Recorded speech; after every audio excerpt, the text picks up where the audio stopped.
Certaines histoires ne commencent pas par un échec.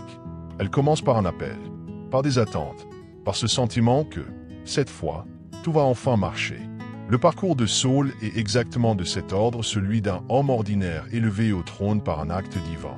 Mais que se passe-t-il lorsque l'élu de Dieu commence à agir comme s'il lui était supérieur? T'est-il déjà arrivé de recevoir une grande opportunité, en cours de route, de prendre des décisions qui semblaient insignifiantes mais qui t'ont éloigné de ton objectif? C'est aussi ce qui est arrivé à Saül. C'est pourquoi l'histoire de ce roi va bien au-delà d'un simple récit historique, elle devient un miroir pour quiconque a déjà échangé l'obéissance contre la précipitation, l'humilité contre la vanité, la foi contre le contrôle. Dans cette vidéo, nous allons plonger dans l'ascension et la chute du tout premier roi d'Israël. Nous verrons pourquoi Dieu a fini par dire ça suffit. Mais surtout, nous allons en tirer des leçons vivantes sur le leadership, les choix, la vocation et la manière de garder notre cœur aligné avec l'appel même lorsque tout autour de nous semble aller dans l'autre sens. L'histoire de Saül commence de façon surprenante. Il n'était ni un guerrier renommé, ni un prophète influent. Juste un jeune homme de la tribu de Benjamin, grand, beau à la recherche des ânesses de son père. C'est dans ce décor banal que Dieu choisit quelqu'un d'inattendu. Et à travers le prophète Samuel, le Seigneur initie la transition de la période des juges vers la monarchie d'Israël. L'onction de Saül ne marque pas seulement un tournant politique, mais un test spirituel majeur pour le peuple. Saül représente le désir d'Israël d'avoir un roi comme les autres nations. Il voulait de la stabilité, de l'ordre, des victoires militaires, au fond, quelqu'un qui prenne la responsabilité à leur place de chercher la volonté de Dieu. Et c'est là qu'on touche à une vérité profonde parfois. Ce que nous appelons bénédiction n'est qu'une permission divine pour que nous apprenions à la dure. Dieu n'a pas imposé Saül. Il a simplement cédé à l'insistance d'un peuple qui a préféré l'apparence à la foi. Dès lors, la monarchie devient une scène où l'obéissance à Dieu est sans cesse mise à l'épreuve. Saül, bien qu'élu par l'onction, devait garder un cœur humble. L'Esprit du Seigneur est venu sur lui et l'a fortifié. Mais une onction sans obéissance, c'est comme un trône sans fondation, beau à l'extérieur, fragile à l'intérieur. Et c'est ainsi que commence une histoire pleine d'enseignements qui traversent les siècles. Samuel était un grand leader spirituel, mais ses fils n'ont pas suivi ses pas. Ils acceptaient des pots de vin, rendaient des jugements corrompus et décevaient le peuple. Cela a semé la désillusion et l'insécurité, poussant les anciens d'Israël à réclamer un roi. Ce désir n'était pas pure vanité, il traduisait aussi une crise de confiance. Le peuple voulait un chef fort, visible, comme ceux des autres nations. Mais derrière cette demande, il y avait une réalité plus grave, la volonté de remplacer la direction divine par un modèle humain de pouvoir. Ils avaient déjà le meilleur souverain, Dieu lui-même, mais ils ont préféré imiter les voisins. La monarchie paraissait une solution logique, mais elle masquait un éloignement spirituel.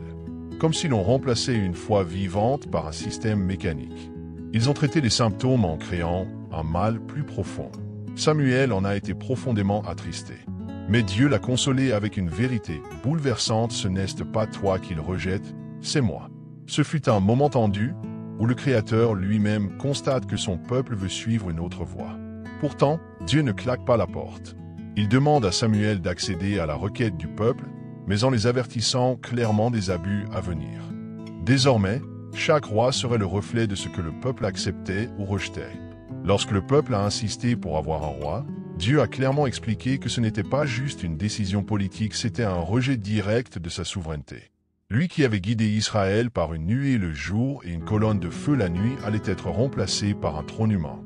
Comme si l'on troquait le soleil contre une simple lanterne, ça éclaire, mais pas longtemps. Malgré cela, Dieu n'a pas tourné le dos. Il a guidé Samuel à travers ce processus, les yeux ouverts, le cœur blessé. Samuel a réuni le peuple et leur a exposé tout ce qu'un roi ferait: prendre leurs fils, leurs champs, leurs ressources. Ce serait un pouvoir centralisé, oppressif, bien différent de l'amour paternel de Dieu. Mais même avec l'avertissement, le peuple a persisté. C'est frappant de voir à quel point on peut parfois préférer la douleur tant qu'elle nous donne l'illusion de contrôle.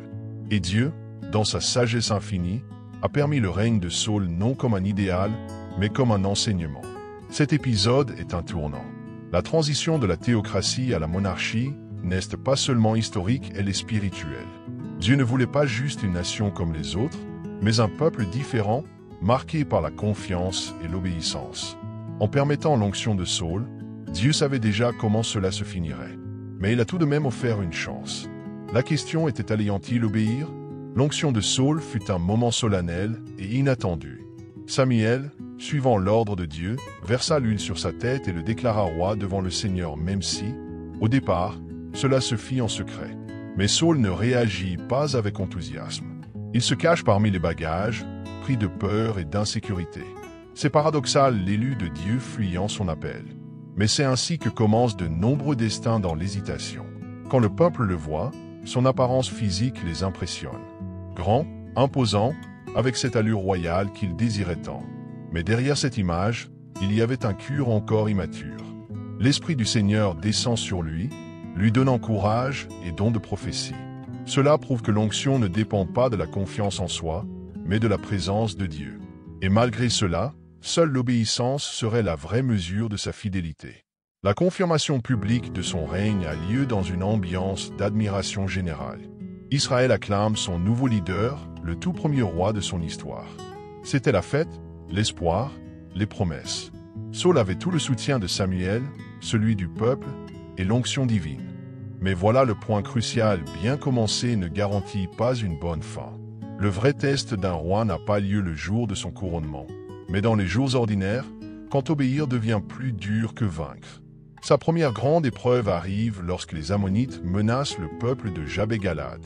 Les ennemis veulent leur arracher l'île droit, une humiliation publique. C'est une attaque physique, mais aussi symbolique. À cette nouvelle, l'Esprit du Seigneur s'empare puissamment de Saül. Pour la première fois, il se lève avec audace. Il organise le peuple avec stratégie, fermeté et autorité.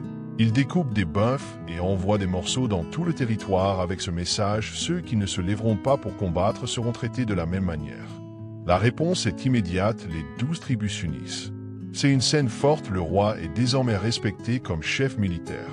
Par son courage, il vainc les Ammonites, sauve Jabé et gagne sa réputation.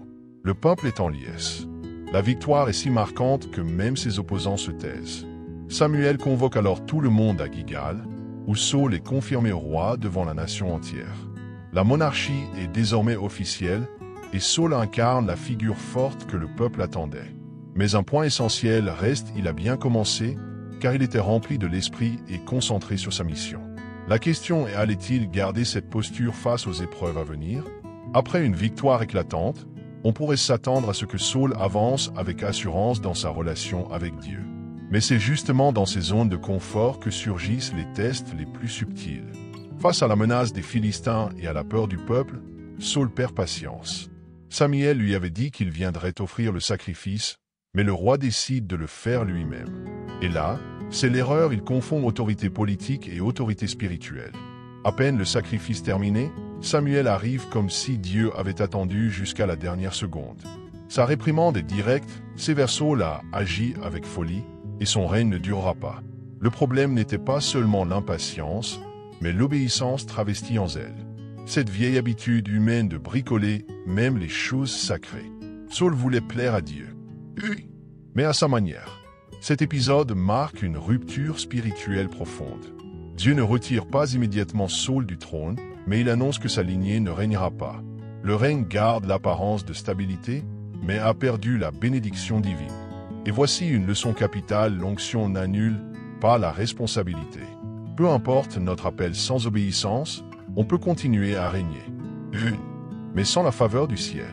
Dieu donne une autre mission à Saül: détruire totalement les Amalécites, un peuple ennemi qui avait attaqué Israël lâchement. Ce n'était pas une simple guerre territoriale, mais un acte de justice divine. L'ordre était clair: ne rien épargner, même pas les animaux. Mais après la victoire, Saül décide de garder le roi Agag et les meilleurs bétails. Et pire encore, il prétend que c'est pour les sacrifier au Seigneur. Samuel est de nouveau envoyé pour le confronter. Et cette fois, sa déception déborde. Il prononce l'une des phrases les plus célèbres de la Bible: l'obéissance vaut mieux que les sacrifices. Saül avait inversé les priorités, il mettait les rituels au-dessus de la soumission, comme si des actes religieux pouvaient compenser la rébellion du cœur. Le sacrifice semblait pieux, mais l'intérieur était corrompu par la désobéissance. À ce moment, Dieu rejette définitivement le règne de Saül. Samuel annonce que le Seigneur regrette de l'avoir établi roi, une expression qui souligne à quel point Dieu prend au sérieux le cœur de ceux qu'il choisit. Saül tente de retenir le prophète et déchire son manteau. Samuel en fait un symbole, le royaume vient d'être arraché. L'onction repose toujours sur Saül. Oui, mais la connexion avec Dieu est rompue. Et le trône, désormais, changera de destinataire. Avec Saül rejeté, Dieu envoie Samuel chez Jessé pour oindre un nouveau roi. Et la surprise est de taille même pour le prophète. Parmi plusieurs frères forts et impressionnants, Dieu choisit le plus jeune, un jeune berger nommé David. Tandis que les autres avaient l'allure de roi, Dieu rappelle une vérité puissante, il regarde le cœur, non l'apparence. L'onction de David se fait en secret, mais elle bouleverse tout dans le plan divin. C'est incroyable d'imaginer que, ce jour-là, David n'était qu'un garçon gardant des brebis, sans renommée, sans titre, sans influence. Pourtant, il portait déjà en lui ce que Dieu valorise le plus, l'obéissance, la sensibilité spirituelle et un cœur passionné pour le Seigneur. Lorsque Samuel verse l'huile sur sa tête, l'Esprit du Seigneur vient avec puissance. C'était le début silencieux d'une révolution, la naissance d'une royauté formée dans l'ombre. Mais David ne court pas vers le trône. Il retourne au champ, auprès des mêmes brebis. Cela nous enseigne une vérité profonde, être loin ne signifie pas être prêt. Le temps d'attente fait partie du processus. L'onction était le sceau divin, mais le désert restait à venir. Et tandis que Saül régnait, David se préparait loin des regards du peuple, mais sous les yeux attentifs de Dieu. À partir de là, deux histoires avancent en parallèle, prêtes à entrer en collision. L'Esprit du Seigneur, qui avait fortifié Saül, se retire de lui et à sa place, un esprit mauvais commence à le tourmenter. C'est dans ce contexte que David entre pour la première fois en scène comme serviteur du roi. On l'appelle pour jouer de la harpe et apaiser le cœur tourmenté de Saül. Quelle ironie divine, le futur roi devient le thérapeute de l'ancien. Le berger devient le consolateur du trône déchu. Avec le temps, David gagne l'admiration de tous. Le moment décisif arrive lors de son célèbre duel contre Goliath. Tandis que des soldats chevronnés tremblent, David se porte volontaire avec une foi simple et une fronde en main. Il abat le géant, et sa renommée explose à travers Israël. Le peuple chante, Saül en a tué 1000, David 10 000. Et là, la jalousie naît. Saül, qui bénéficiait auparavant de la présence de David, commence à le voir comme une menace. Le cœur de Saül, jadis rempli de l'Esprit du Seigneur, est désormais rongé par la paranoïa et l'envie. Il poursuit David non parce qu'il a mal agi, mais justement parce qu'il a bien agi. Et cela nous parle parfois, la lumière de quelqu'un révèle les ténèbres cachées chez un autre. La cour, autrefois lieu d'honneur, devient champ de bataille. La musique devient silence. Deux rois s'affrontent. L'un par l'orgueil, l'autre par la patience. Cette tension devient rapidement une persécution ouverte. Saül tente de tuer David avec sa lance, monte des complots, manipule même ses soldats. David, devenu fugitif, ne comprend pas pourquoi on le hait alors qu'il n'a fait que servir. Peut-être que toi aussi, tu as déjà vécu cela, être visé pour avoir fait le bien. C'est exactement ce qui lui est arrivé. Et pourtant, David refuse de se venger. Il a plusieurs occasions de tuer Saül, notamment lorsqu'il le trouve endormi dans une grotte. Mais il lui épargne la vie, disant « Je ne lèverai pas la main contre loin du Seigneur ». C'est un acte d'humilité radicale. Il savait que l'onction est sacrée, même lorsque loin désobéit. Cela révèle un principe puissant, avoir le pouvoir ne veut pas dire devoir l'utiliser. Parfois, la plus grande force, c'est la maîtrise de soi. Cette longue fuite forge David. Il n'est plus seulement un guerrier victorieux, il devient un leader raffiné, patient, doté d'une sensibilité spirituelle. Tandis que Saül s'enfonce dans la jalousie, David monte les marches de la maturité. Dieu utilise même nos ennemis pour nous former. Ainsi, en fuyant, David se prépare à régner sans jamais avoir usurpé. La fuite de David n'est pas juste une échappée, c'est un raffinement spirituel. Il traverse le désert, des grottes, des trahisons, entouré d'hommes endettés et marginaux. Un groupe improbable, transformé en armée fidèle. Là, dans la douleur, David façonne son leadership. Il apprend à écouter Dieu, à prendre des décisions difficiles, à bâtir une communauté basée sur l'honneur et la mission. Durant cette période, plusieurs psaumes intenses sont écrits. Non depuis des palais, mais depuis des cachettes. David crie sa détresse, mais exprime aussi sa foi. Il ne cache pas ses faiblesses, il les transforme en prière. Et cela nous enseigne une vérité puissante: avoir peur n'est pas un péché, si tu sais à qui remettre ta peur. Ces cris de douleur sont devenus des chants qui réconfortent encore aujourd'hui des cœurs blessés. Pendant que Saül cherche vengeance, David cherche direction. Et cela fait toute la différence. Plutôt que devenir un fugitif amer, il mûrit, affine son caractère et apprend à attendre le temps de Dieu. Cette fuite, qui semblait être une malédiction, est devenue école. Ce désert, qui semblait abandon, est devenu autel. Et c'est pourquoi, même sans couronne, David commence déjà à régner non sur Israël, mais sur lui-même. Avec le temps, Saül s'enfonce dans la peur, le désespoir, l'éloignement de Dieu. L'Esprit du Seigneur l'a quitté, et ses choix deviennent de plus en plus erratiques. Quand les Philistins s'approchent pour une nouvelle bataille, Saül n'entend plus rien du ciel, et cela le terrifie. Au lieu de se repentir, il prend une décision dramatique: consulter une médium à Endor pour invoquer l'esprit de Samuel. Le roi jadis oint sombre dans la sorcellerie. Samuel apparaît et confirme ses pires craintes: la mort est proche. Le jugement de Dieu s'accomplit, et le poids de la désobéissance s'abat sur lui. C'est une scène sombre, chargée de tensions spirituelles. Saül, autrefois rempli de l'esprit, est désormais vide, dirigé par la peur. Il savait vaincre des armées, mais pas ses propres démons. Et cela le conduit à la chute. La bataille suivante accomplit tout. Saül perd ses fils et, gravement blessé, choisit de se donner la mort. C'est une fin tragique pour un règne qui avait commencé avec tant d'espoir. Le trône, censé refléter la gloire divine, se termine dans le sang, l'échec et le silence. Mais même dans cette fin obscure, une leçon demeure: on ne tombe jamais d'un seul coup. Le déclin de Saül fut fait de petites désobéissances apparemment anodines jusqu'à ce qu'il soit trop tard. Quand la nouvelle de la mort de Saül et de son fils Jonathan parvient à David, sa réaction n'est pas la joie mais le deuil. Après des années de persécution, David déchire ses vêtements, pleure et compose un chant funèbre pour honorer les morts. Il ne se réjouit pas de la chute de son ennemi, il respecte l'onction qui était sur lui. Ce geste révèle quelque chose de rare: l'intégrité. Pour David, le trône n'était pas une récompense de vengeance, mais une responsabilité sacrée. Le chant qu'il compose célèbre les qualités de Saül et Jonathan, malgré les drames. Il choisit de se souvenir du bien, pas du mal. Cela en dit long sur son cœur. Plutôt que de répéter la douleur, David choisit de raconter l'honneur. Il nous montre que la maturité ne consiste pas à effacer le passé, mais à le regarder sans rancune. Et lorsque David parle, tout Israël écoute et pleure avec lui. Ce moment scelle la différence entre Saül et David. L'infini loin de Dieu, obsédé par le contrôle. L'autre se révèle comme un homme selon le cœur de Dieu, sensible, respectueux, humble.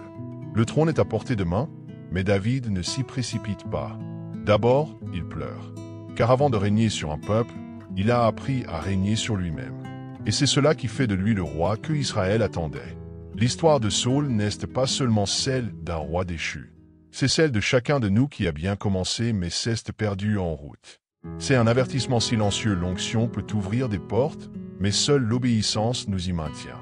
Peut-être as-tu l'impression que Dieu est loin, mais n'est-ce pas toi, comme Saül, qui a commencé à marcher devant lui? As-tu confondu activité avec intimité, sacrifice avec soumission? Régner sur les autres est facile, le plus difficile, c'est de régner sur son propre ego. Et si aujourd'hui, Dieu disait assez dans un domaine de ta vie, peut-être serait-ce une chance de t'arrêter, de réfléchir et de recommencer. Non pour être rejeté comme Saül, mais façonné comme David. Car Dieu continue encore aujourd'hui de choisir des gens ordinaires pour des desseins extraordinaires. Alors quel chemin veux-tu suivre? Quel type de leader, de serviteur, de personne veux-tu devenir? Si ce message t'a parlé, abonne-toi à la chaîne, active les notifications et partage cette vidéo avec quelqu'un qui en a besoin. Ici, on avance ensemble en quête d'un cœur aligné avec le ciel. À très bientôt.